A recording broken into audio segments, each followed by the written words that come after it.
This November, your color television set will erupt in a tradition older than Frankenstein, older than dirt even. We will sing Bomb Around. Nation will turn against nation.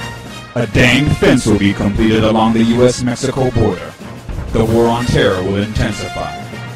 But before November comes October, and before October comes September, which is when we tackle old ladies. Yes, that's right. Tackle old ladies.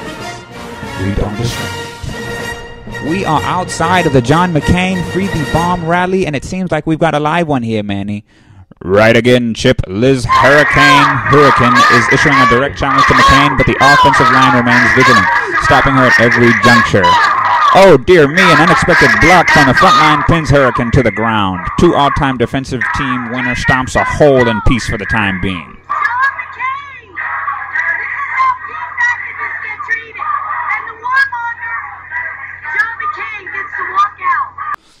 Let's get to the AV room to give us that again in slow motion. We see Hourican encroaching almost at the line of scrimmage. This could have been a penalty, Chip, but from my line of sight, it's too close to call. Well, whatever your line of sight, we're obviously playing the roughest of the rough game of co-ed tackle. Cindy McCain herself, you can see, even had to come in on block support, but the offensive line delivers what the Royal Rumble would probably call a choke slam to Liz Hourican. So much for the peace movement, eh? Tackle, though? Damn. Greetings, world majority brothers and sisters. This is the icebreaker yet again.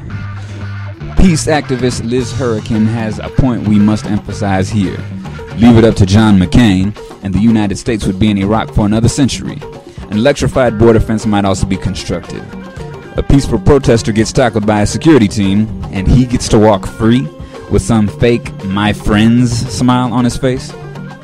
Now in national resistance news, Casa Maryland has developed wallet-sized pamphlets with information on how to avoid deportation when confronted by immigration agents.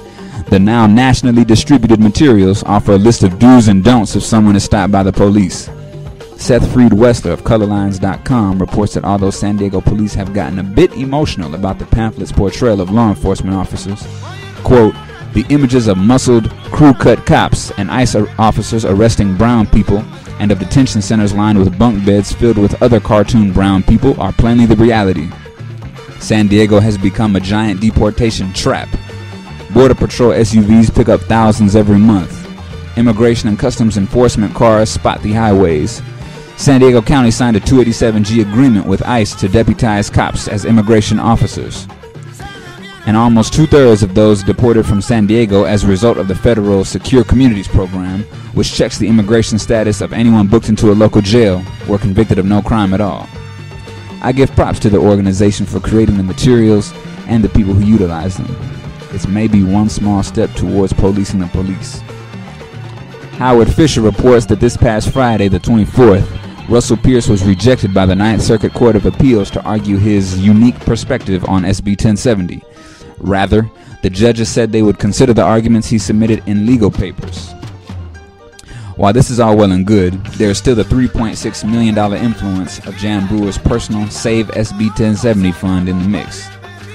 Additionally, Assistant Attorney General Tony West argued to the Ninth Circuit Court of Appeals that there is more than enough evidence to show that SB 1070's barred provisions are unconstitutional, which would be a key element in getting an injunction against the law.